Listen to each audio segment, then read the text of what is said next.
Russian defense specialists from the Scientific and Technical Center Kornei introduced the Dronobus, an innovative unmanned ground system designed to deploy and control drones via a secure fiber optic link. The platform made its debut at Moscow's Unmanned Systems, Technologies of the Future Forum, highlighting Russia's focus on maintaining drone operations in heavily jammed electronic environments.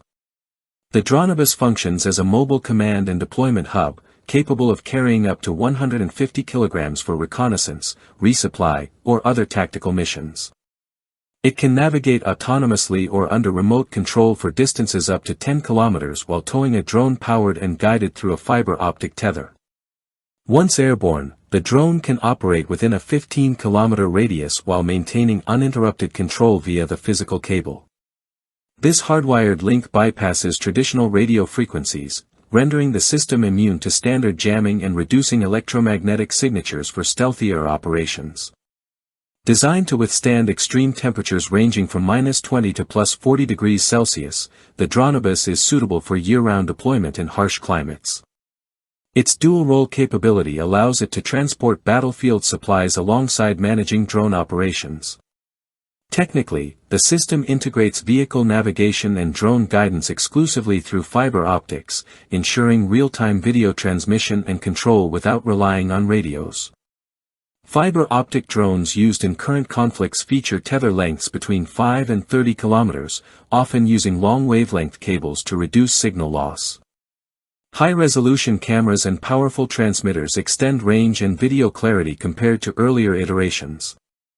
Key advantages of the Dronobus include near-zero latency video feeds, immunity to electronic warfare, and reliable operation in urban, forested, and subterranean zones where radio signals often fail.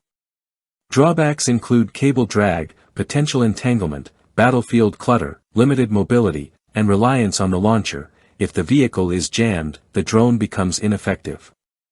By mounting drones on a mobile platform, the Dronobus addresses several of these limitations.